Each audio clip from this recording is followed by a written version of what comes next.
Yep, he broke his ribs by raising his arms into the air, apparently. I guess it can happen.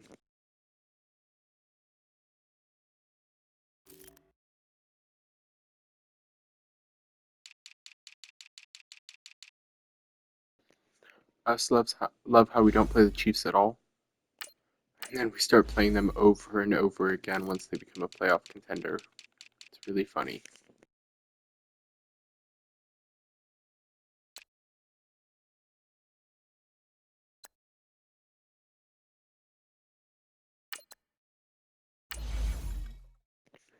Their quarterback room is looking shite this year.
Hey everybody, it's the coach, and this is Madden 19 on EA Sports.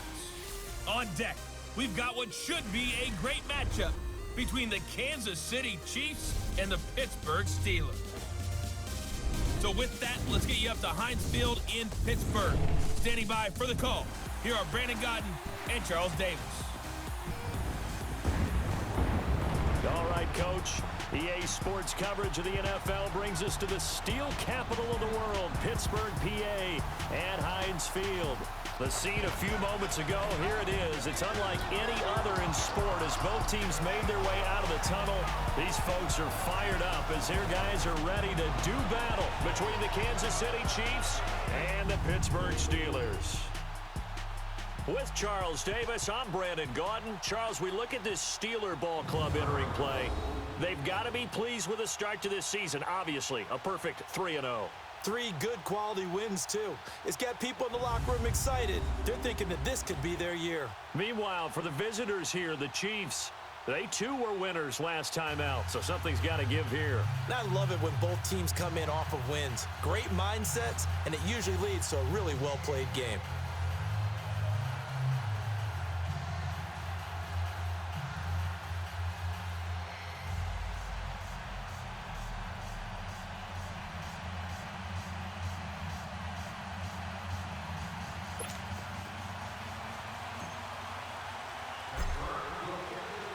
It's 3-0 versus 2-1. A good early season battle as we're underway in Week 4.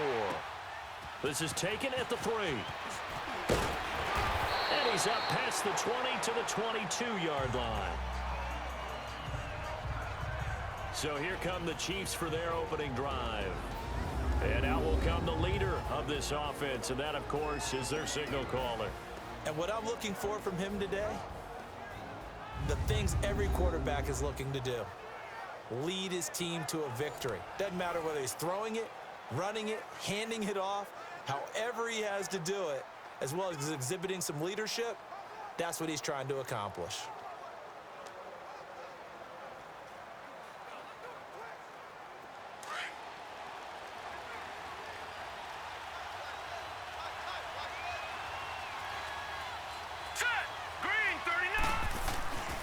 They'll come out throwing here to start the drive. And he can't find anywhere to go with it, and he goes down.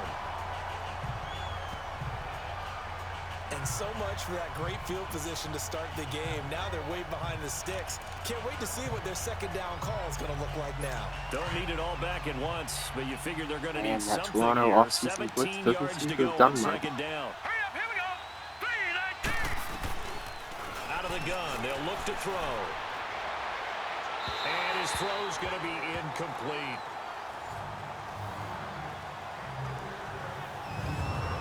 And this O-line, it is the lifeblood of the offense. They establish the tone. Mean, nasty, physical. They can't wait to get after people. That allows the rest of the offense to feel confident. And I don't think this is the script they had in mind for their opening drive. This is 3rd and long.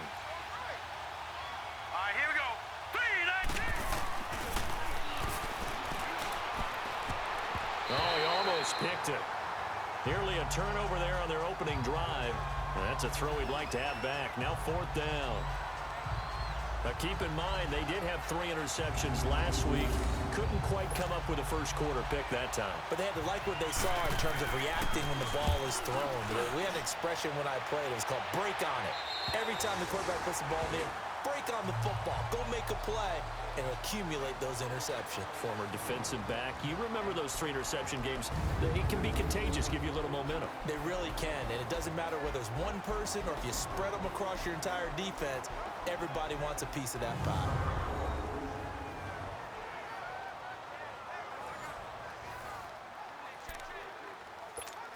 Line of scrimmage, the 37 on 1st and 10.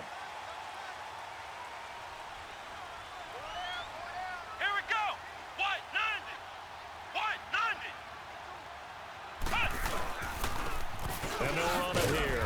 And he's got it up over the 40 to the 41. It's a pickup of 4, and it'll bring up 2nd down. And the big boys up front in the trenches. What do you think of the O-line, Charles? I love them because this is a group that's so cohesive. They know what the man next to them is going to do at all times, and they operate as a terrific unit.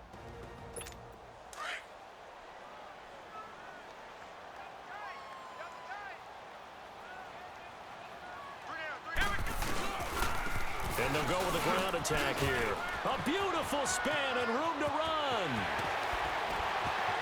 Whoa, it still won't go down. A big play on the ground there. It goes for 36 yards.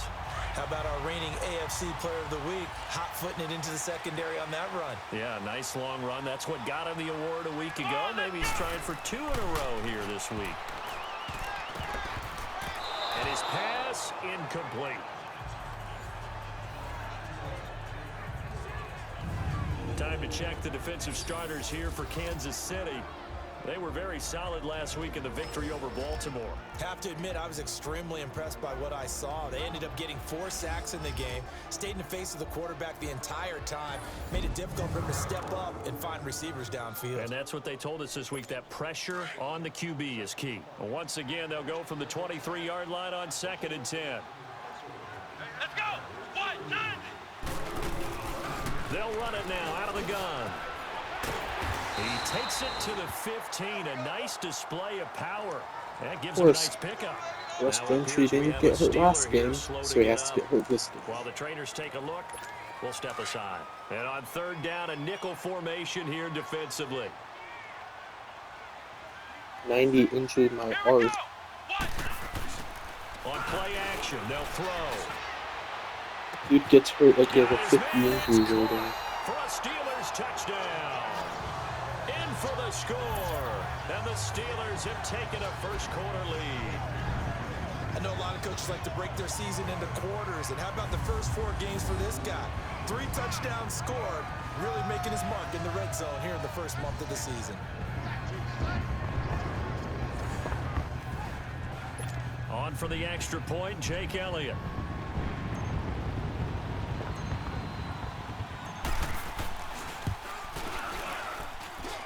Elliott good on the extra point, and it's now a 7-0 game. 5 plays there on that drive, and it ends with a Pittsburgh touchdown.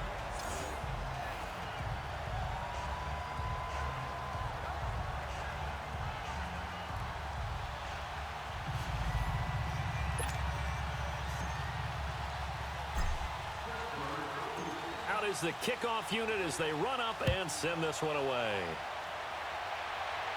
Looks like Bomar's This going is to taken good at the over there. 40. Chicago. And his guys are going to start their drive right at the 20-yard line. And now here comes Kansas City. And on the last go-around, they really couldn't get anything going.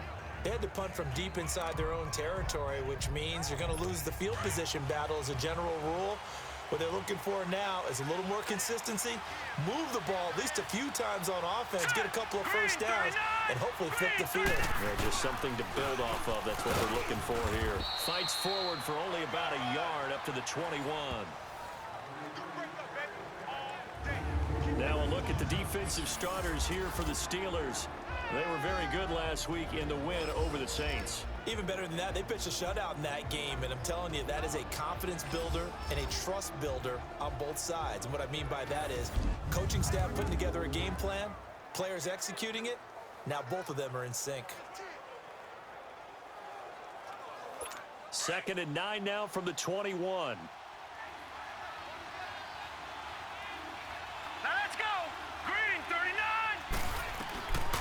Now a shotgun snap as they'll look to throw. And boy, that one drops incomplete, but if he was hit a fraction sooner, it may have been a fumble. Though we've seen some good pressure defensively already here in the first quarter, here's another good example. They've had touchdowns on both of their drives thus far, but now they face a 3rd and long.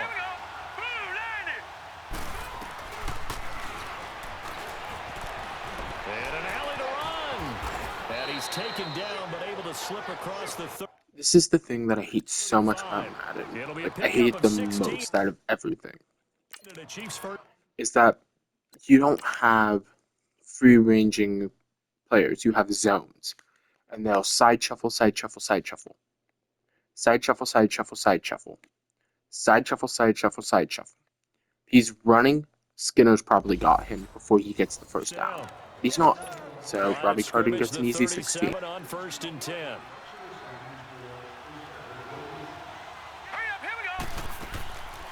Back to throw now on 1st down. And Daniels has it over the middle. And they've got it well across midfield down to the 40 before it's all said and done. A couple of first downs have them to the 40 now on 1st and 10.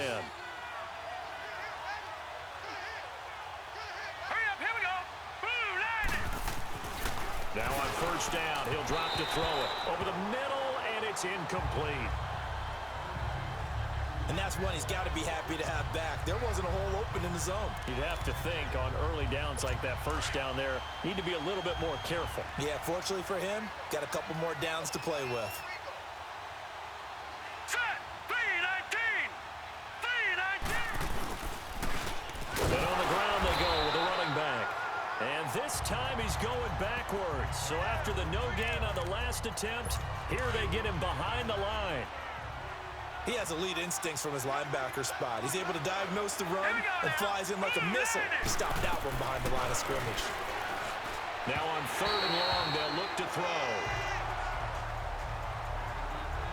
I know coaches tell us all the time that having a powerful arm isn't the #1 thing they look for in a quarterback. But when you're trying to throw inside routes and you need to put some heat on it, it helps have the big gun. In this case, just a little bit too much. Here's the Chiefs punter now, as he'll punt it away for the 2nd time. And he gets this away, and look at this. This is a good one.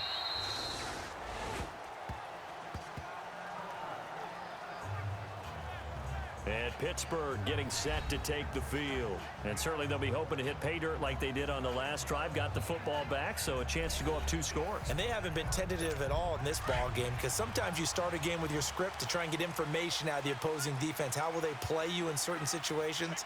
Sometimes you script to attack, and that's what I'm seeing so far. And quick throw here, that's complete. And he's going to lose yardage here, back to his own 18. That's going to go as a loss of 2, and it'll be 2nd down. Well, that was a simple throw and catch, but even with that completion, 0 yards gained, so they're behind schedule on down and distance. I think they were hoping to get it to him. He could make a man or 2 miss, but that window closed quickly. Looking to throw. Big hold to the 30. Oh, he's got a man wide open, complete. And he'll take this all the way up to the 38-yard line. Now, after the completion, we're going to get a timeout, an injured player.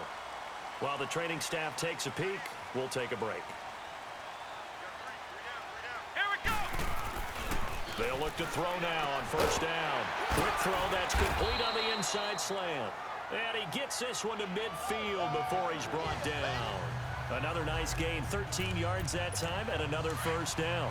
I don't care who you put on him, he's going to be a handful in one-on-one throws. Yeah, right now, you're right. They're in man-to-man. Maybe need some safety help. I would say that'd be a good idea. Double team him somehow. I'm going to have to make someone else beat me rather than let him shred my defense. Now a nice play defensively on 1st down as this is knocked away and incomplete. When I watched that play, I thought about what my coaches had told me in the past. The biggest teaching point, get your head around. Locate the football so you can make a play on it while it's in the air. That's exactly what he did there. That was nice. And past the 35, he'll be dropped a yard or 2 shy of the 30. It'll be a gain of 17 and a Pittsburgh 1st. One thing's for sure, this defense has to figure out how to stop the ground game. He's eating him up here in the 1st quarter. It looks like they have to go to different forces, aren't they? The conventional things aren't working too well. So I remember a coach of mine saying way back when a back's having a great game, you've got to get the ball out of his hands. See how far he can run without the ball. And what he meant was takeaways, knock it loose, because maybe you can't just stop him with just regular tackling. And they're on the move here. They've got it 1st and 10.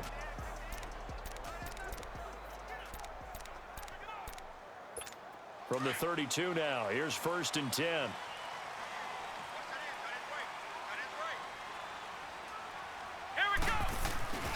They'll drop the throw. His throw incomplete.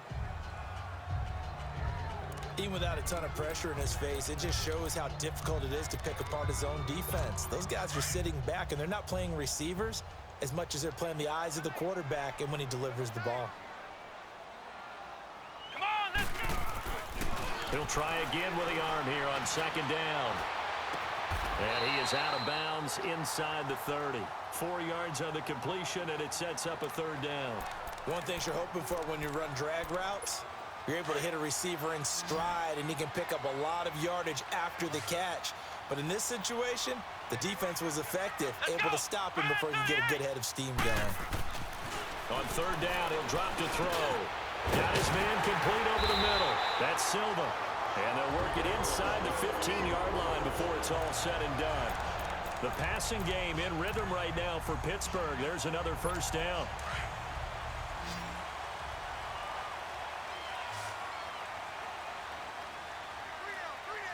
Here we go. Brad 38. Brad 38. From the red zone now, they'll look to throw.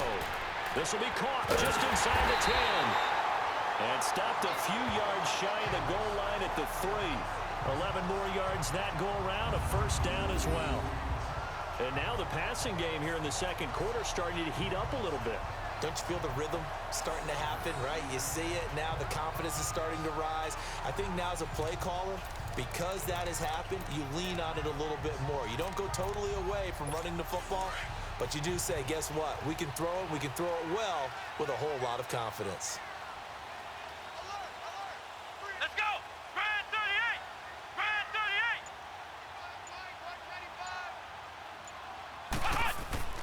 Back to throw again. And caught in the end zone. Touchdown, Steelers. As his guys are in for 6. And the Steelers are going to add on to their lead. On those slants, everything happens so quickly. What makes it work? The timing between the passer and the receiver. In this case, a slant route ordinarily is probably about 3 steps before you go on the slant. In this amount of time, I think it was a 2-step deal. Boom, put his foot in the ground and got inside for the pass. Got inside for the pass, got inside for the catch and the score. Elliott now to add the extra point.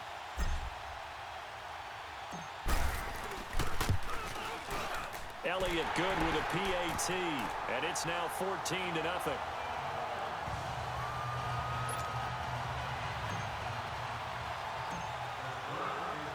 The kickoff unit is out on the field, and they will send this one away. And this will not be returnable. It's out of the back of the end zone for a touchback. Out now the Chiefs offensive unit ready to do battle again. They've had it twice. They've punted twice. Not the start they were hoping for. Not at all, and let's face it, every facility we visit, everyone talks about converting on third down, how big that is. In this situation, they've had to punt. And the Steeler pressure too much here. He's going to go down. And they're picking up right where they left off with the shutout that they pitched last week. A huge part of that, this pass rush. They know how to get after people. Offensively, good luck finding some answers right now. They'll run it now out of the gun. And he finds enough of an opening to get this one back up to his 20. A 4-yard pickup. That gets him going forward, but still 15 yards left on third down. On any running play that's called, they're always hoping that it's going to break big and go the distance. But when you get a nice game like that, you're able to do so many things anyway. You can come back and run essentially the same play again, continue to move the ball on the ground, or you can decide to throw the ball now because usually you have the defense back on its heels. Nothing doing on that one, and it'll be 4th down. Usually the offense has an answer to anything a defense throws at them, including a safety valve, and that's what they did on that play. They went there, but the defense still made an excellent play and held them to no gain. A great return there of 22 yards. And the offense will take over with a new set of downs.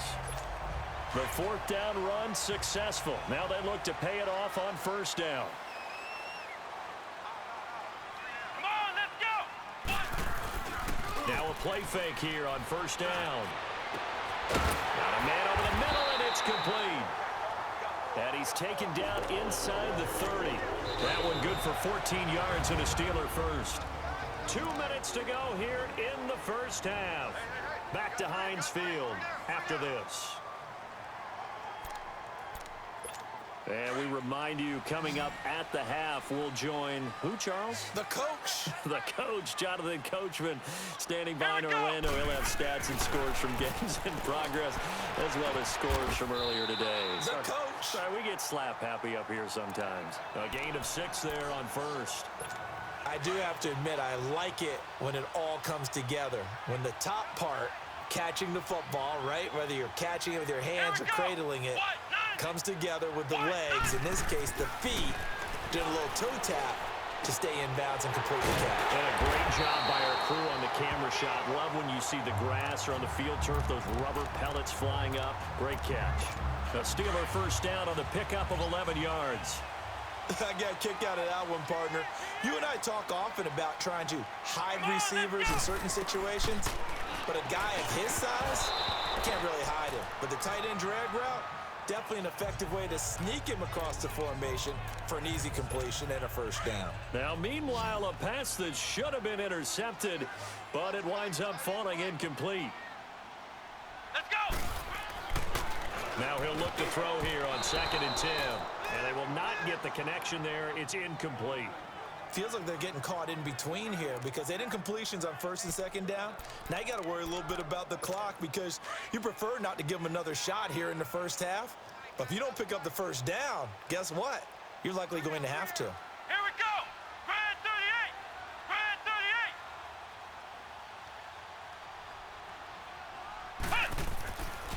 38! They'll look to throw here. And shedding through the tackle. And he is caught at the 7-yard line. And they corral him just a couple yards shy of the end zone. They're able to convert on 3rd down, and that sets up a 1st and goal. And in a lot of ways, that catch is expected. Red zone presence, and that one was realized there. You've got to find your tight end in that situation.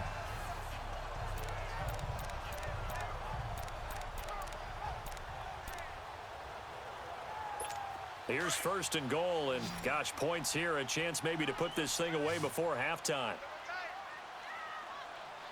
Here we go! What?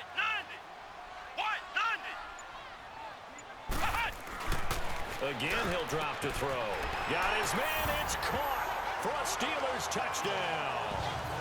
In for the score, and the Steelers find a way to stretch their lead. I heard a coach talk about those late-in-the-half scores, especially ones that give your team a pretty decent cushion.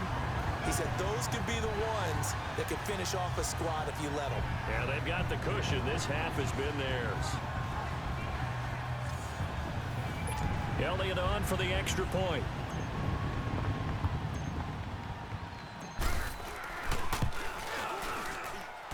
Elliott good on the extra point, and it's now 21-0.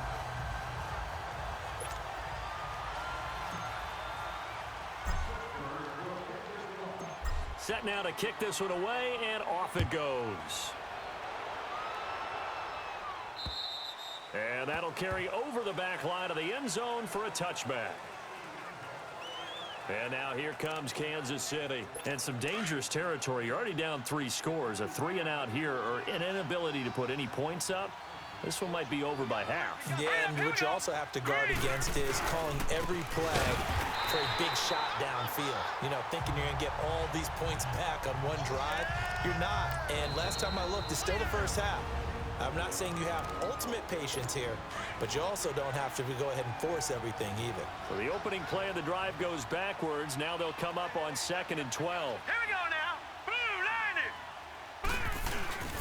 They'll set up a throw, and incomplete. It's been my observation there's been a nice variety of play calling defensively. You and I often talk about an offense's ability to keep a defense off balance with what they're doing. I think the converse has been true in this game. Yeah, I think you're right. They seem to have gone off tendency quite a bit, but only the second quarter, a lot of time to change things. And the Steelers signal for another timeout, as they'll stop it with 17 seconds to go in this first half of action. Take it at the 37.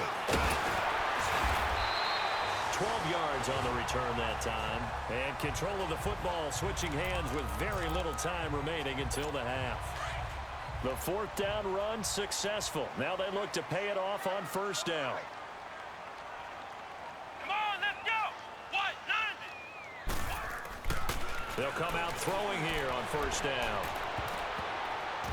And incomplete there, almost picked off. That's one you maybe expect your roaming free safety to come up with, but it's 2nd down.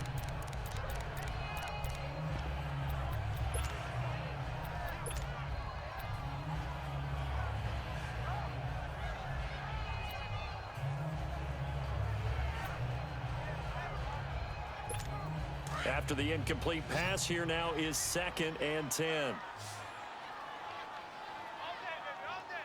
Here we go! They'll throw now on the final play. Trying to lay one up deep.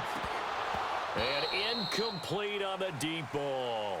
So we reach halftime here in the Steel City with the Steelers on top. As we send you down to Orlando, where Jonathan Coachman has our EA Sports halftime report. Coach. All right, Brandon, we'll get back to you guys in a bit. But first, time for a trip around the league on this final weekend of September. We'll begin our tour up at First Energy Stadium in Cleveland. And as you see, they were winners back on Thursday night. From there, let's head west to see what's going on with the Raiders at home in Oakland. And they trail in that ball game to the visiting Seattle Seahawks. The Seahawks looking to sew that one up, and they look to be in pretty good shape. Lastly, we're off to the Rocky Mountains, Denver, Colorado. See what's happening with the Broncos. And that game's all tied up as they play the visiting LA Rams. Meanwhile, our game has been a boat race. Very one-sided to this point. And for the call of the second half, let's get it back to our commentating team of Brandon Godden and Charles Davis.